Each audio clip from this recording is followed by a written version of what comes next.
Gavin Newsom really has earned his name as being the biggest piece of scum on planet Earth.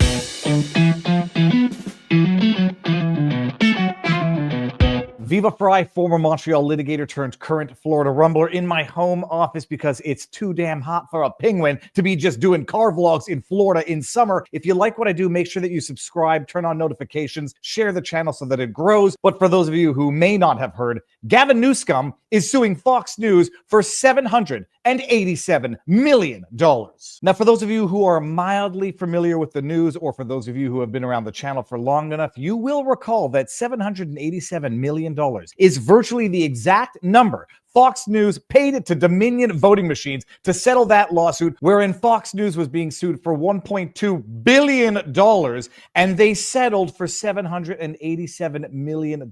It made no sense at the time. It made no sense to me. It made no sense to others, because it makes no sense, save and except for whether or not there's some form of money laundering, political laundering going on there. The settlement made no sense, but Fox News settled for $787 million in the defamation lawsuit filed by Dominion voting machines, and Gavin Newsom is seizing on that amount to sue Fox News for defamation damages for $787 million, as if Gavin Newsom even has a reputation worth that much, as even if this lie, to the extent that it was a lie, and we'll get into it, could be worth $787 million.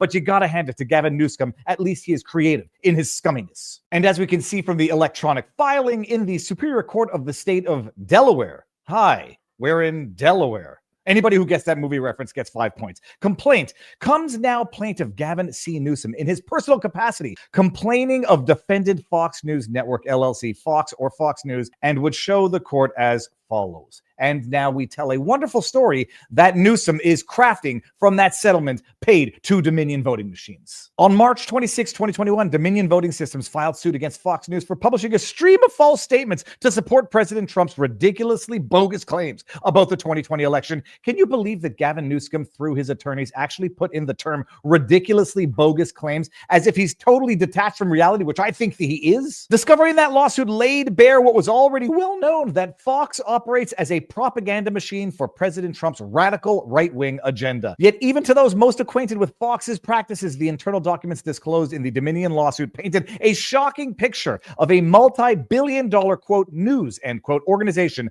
that was willing to carry water for the president's lies while privately acknowledging the absurdity of those very lies. On April 18, 2023, on the eve of opening statements, Fox agreed to pay Dominion nearly $800 million to avoid trial, and now Gavin Newsom cites the Associated Press because propagandists of feather flock together. As Associated Press reported, quote, the agreement shows there is a real financial risk for conservative media that traffic in conspiracy theories. What remains unknown is how much of a deterrent this will be, end quote. And Gavin Newsom, you know he's going to go there. Oh, apparently it didn't serve as enough of a deterrent, because lo and behold, poor victim Newsom is now being allegedly defamed by Fox News. Hence, he's suing them for $787 million. Paragraph 6, unfortunately, the past 2 years have shown that the Dominion settlement did not serve as the deterrent many had predicted, as Fox has continued to launder the stream of false information flowing out of the White House. Now, Governor Gavin Newsom has become the latest target of Fox's continuing efforts to lie and distort on behalf of the president. This lawsuit concerns Fox's willingness to protect President Trump from his own false statements by smearing his political opponent Gavin Newsom in a dispute over when the two last spoke during a period of national strife. And here we get into a little bit of judicial self-gratification, Gavin Newsom reaching all the way around to pat himself on the back. Paragraph 9, Gavin Newsom is a stalwart defender of freedom of speech and the right to express honestly held views and opinions without restraint, yet freedom of speech does not grant the right to knowingly fabricate false statements and intentionally poison our democratic processes. Now, what might these false statements be? That Gavin Newsom eats babies on the weekends, that he does adrenochrome, hashtag I'm joking whenever I say that. No, these false statements that are allegedly so defamatory about Gavin Newsom pertain to whether or not he had a phone call with Donald John Trump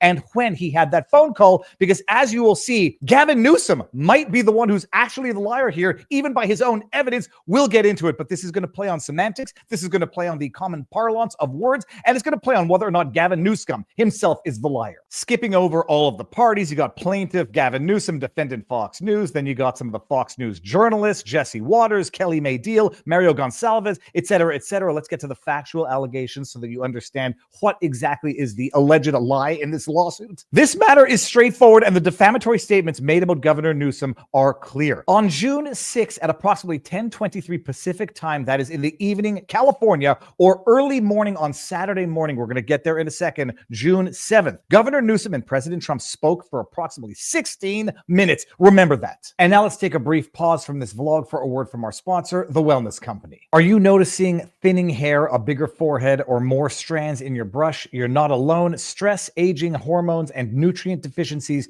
can trigger hair loss. No worries. The Wellness Company has a doctor-formulated solution that works from within and on the surface. It's called Roots, a topical hydrogel powered by 7 peptides that support your body's natural repair processes to promote visibly thicker, fuller hair. With consistent daily use, Roots helps extend the growth phase and reduces shedding. It includes methylene blue, which supports mitochondrial function and delivers antioxidant benefits directly to the follicle. Whether you're dealing with postpartum hair loss, hormonal shifts, or early signs of aging, Roots targets the root cause. Literally. Head over to twc.health. Use promo code VIVA, which will get you 10% off and free shipping. Once again, that is twc.health/VIVA. Promo code VIVA gets you 10% off and free shipping. Thank you, The Wellness Company, for sponsoring this video. And now back to the vlog. According to Gavin Newsom, the contents of that conversation are not germane to this matter, to be determined, because everything Gavin Newsom says is a lie, and I suspect that is a lie as well. Set that aside, skip over to paragraph 22.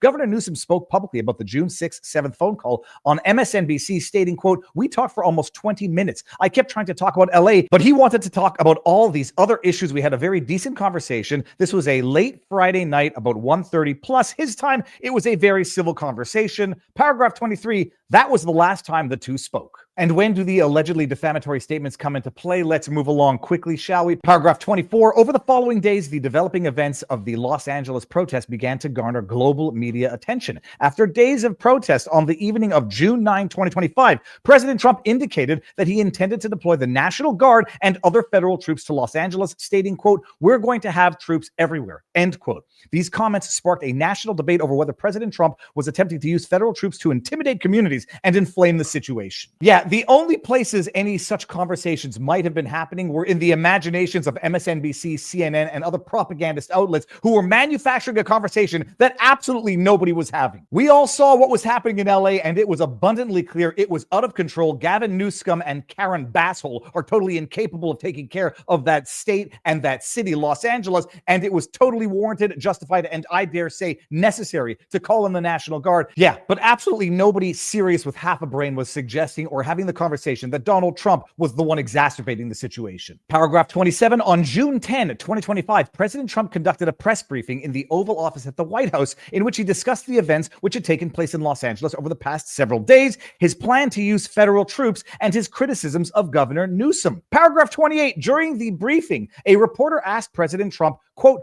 "When was the last time you spoke to Governor Newsom?" End quote. Paragraph 29, President Trump responded, quote, "A day ago, called him to tell him, gotta do a better job. He's doing a bad job, causing a lot of death and a lot of potential death," end quote. Paragraph 30, President Trump wanted reporters to believe that he had spoken to Newsom more recently than he actually had, in claiming that he had spoken to Newsom, quote, "a day ago." Remember that quote, by the way, because there was sort of a pause that preceded that "a day ago." Remember that. Rather than several days ago, Trump could suggest that they spoke about the events in Los Angeles on June 7th to 9th, which had become international news, as well as Trump's plan to deploy federal troops. That suggestion was false. And when I refer to Gavin Newsom as Gavin Newsom, it's a well-deserved name and a well-deserved reputation. The man seems incapable of telling the truth. Wait until you see how he responded to what he claims was a lie from Trump. Paragraph 31, a short time later, Governor Newsom responded on X to correct the president's claim that he called Newsom a day ago. Quote, "There was no call, not even a voicemail. Americans should be alarmed that a president deploying Marines onto our streets doesn't even know who he's talking to," end quote. This post was made in direct reply to another post that contained a video clip of President Trump asserting on June 10 that the two had spoken, quote, a day ago, end quote. Now, right now, it's useful to go and actually watch the video and read Gavin Newsom's response and see who in the minds of a reasonably educated public with half a brain would conclude is the liar in all of this. President, when is the last time you spoke with Governor Newsom? A day ago. Called him up to tell him, got to do a better job. He's doing a bad job, causing a lot of death and a lot of potential death. If we didn't send out the National Guard, and last time we gave him a little additional help, you would have, Los Angeles would be burning right now. Los Angeles would be not a lot different than what you saw take place in California and Los Angeles just a little while ago. President, when is the last time you spoke with Governor Newsom? Now, for those of you who might not have heard the question, it was, President, when did you last speak with Governor Newsom? And from the filings, you'd think that Donald Trump just said a day ago.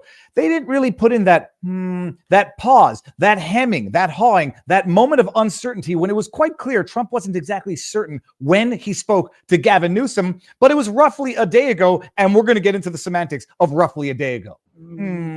Oh, that is total certainty. That is a definitive a day ago. Everyone watching that understood that Trump was certain it was a day ago. But now let's see what Gavin Newsom had to say about the suggestion that Trump had spoken to him a day ago. Let's see what Gavin Newsom had to say about that. Gavin Newsom at Gavin Newscom. There was no call, not even a voicemail. Americans should be alarmed that a president deploying Marines onto our streets doesn't even know who he's talking to. Now, I'm no MacGyver or Matlock, but it seems to me, Gavin Newsom, that you said there was no call, but according to your own filings, you spoke to Donald Trump about 2 days earlier. So between the president in response to a question saying, when was the last time you spoke to Gavin Newsom?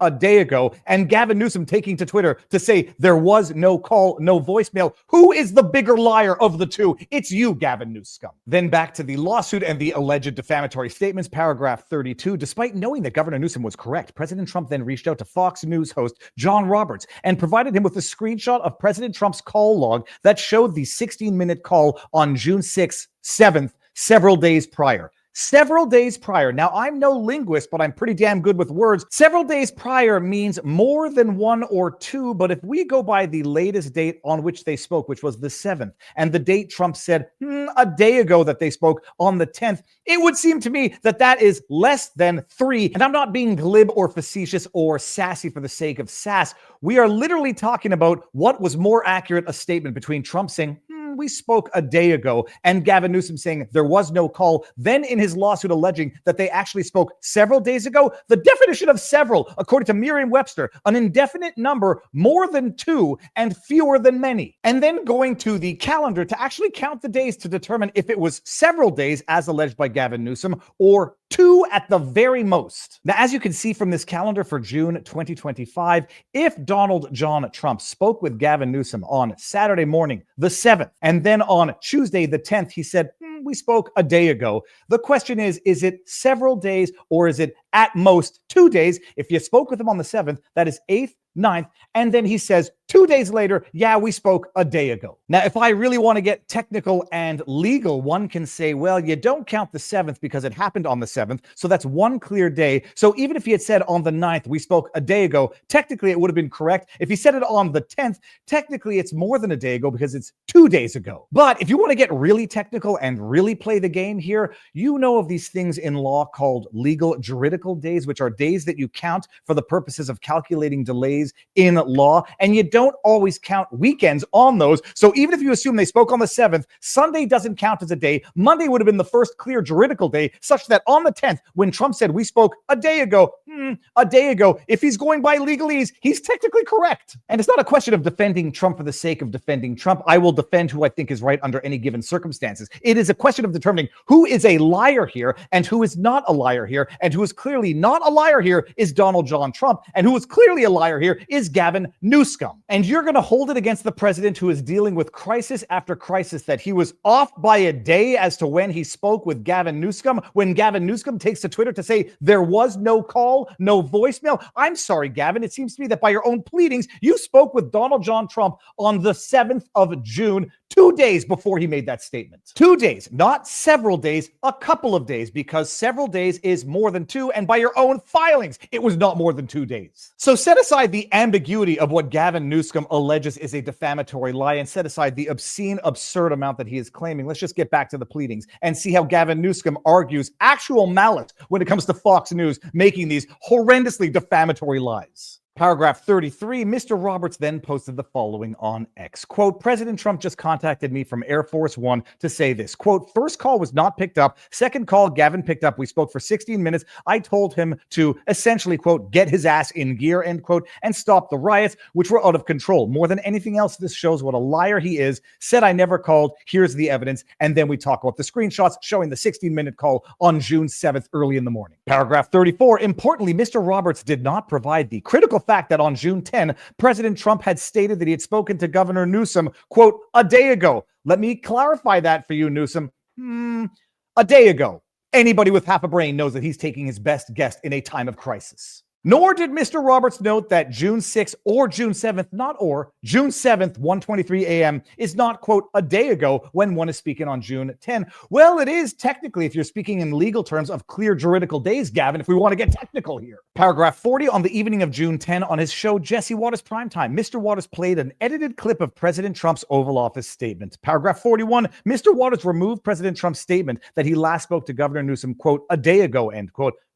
A day ago. Instead, Mr. Waters presented President Trump as stating, quote, called him up to tell him, got to do a better job. He's doing a bad job, causing a lot of death and a lot of potential death, end quote. Paragraph 42, after playing the clip, Mr. Waters then stated, Newsom responded and said there wasn't a phone call. He said Trump never called him, not even a voicemail, he said. But John Roberts got Trump's call logs, and it shows Trump called him late Friday night and then talked for 16 minutes. Why would Newsom lie and claim Trump never called him? Why would he do that? I can tell you why. Because Gavin Newsom is a pathological, bald-faced liar. Paragraph 55, Mr. Waters, senior producer Kelly May Deal, senior writer and producer Mario Gonzalez are responsible for the content of the June 10, 2025 episode of Mr. Waters' show, Jesse Waters Primetime. Paragraph 56, Mr. Waters, Ms. Deal, and Mr. Gonsalves had in their possession the full video of President Trump's statement on June 10, 2025, in which he indicated he had last spoken to Governor Newsom, quote, a day ago, end quote. Skip all this crap and get to the actual ill will. Paragraph 64, Fox harbors significant ill will toward Governor Newsom because he's a strong champion of progressive values and an articulate voice fighting the radical Fox News agenda. There is a reason that Fox sought to amplify this particular dispute and misrepresent the facts. Fox knew that the dispute between Newsom and Trump implicated issues of the public's trust in their leaders, yet instead of truthfully informing the public about the dispute, Fox once again chose to create a false propaganda to defend the president while casting Governor Newsom as dishonest. There was no call, no voicemail, nothing, never, nada. Gavin Newsom telling the truth, my ass. Count one, defamation per se, that the statement in and of itself on its own is so defamatory that it's defamatory per se. Paragraph 76, individual viewers who heard Fox's statement that Governor Newsom was, quote, lying, end quote, about when he last spoke to President Trump are less likely to support Governor Newsom in future elections and are less likely to support Governor Newsom's causes or contribute to his political organizations. Paragraph 77, Governor Newsom is entitled to punitive damages because Fox's defamatory statements were accompanied with malice, wantonness, and a conscious desire to cause injury. Fox purposely made the defamatory statements heedlessly and with reckless and willful indifference to Governor Newsom's rights. Horse crap, skip the rest. This is ridiculous. Count two, California unfair competition law violations. Paragraph 95, Fox engaged in unfair and fraudulent business practices by deliberately and repeatedly misrepresenting President Trump's statement and then falsely alleging that Governor Newsom had lied. Good luck with that. FOS intentionally. Fox. Oh, there's a typo in there. Nice. Fox intentionally misled the public by purposely broadcasting a deceptively edited video. I can't deal with the rest of this. And we go down, prayer for relief, and we go down to $787 million in punitive damages. That is the lawsuit. You'll come to the determination as to who was lying when Trump said, a day ago I spoke with him, and Gavin Newsom said there was no call, there was no voicemail. I think Gavin might have just shot himself in the foot with this dumbass lawsuit, but Gavin Newsom is known for shooting himself in the foot every time he opens his stupid lying mouth. The only question I have is how can anyone in their right mind in the state of California actually support that Newsom scumbag? But I don't know. I don't live there and I don't plan on living in California anytime soon. So peeps, that is the vlog. If you like what I do, make sure that you have hit that subscribe button, turn on notifications, snip, clip, share away, tell a friend about the channel. If you want to support the work that we do, vivabarneslaw.locals.com. You can get some merch at vivafry.com, the Viva Fry on on Twitter, Viva Fry on Rumble, and most importantly, get out there and talk to people in real life, exercise, eat healthy, and all that other jazz. Peace out, peeps. Booyah.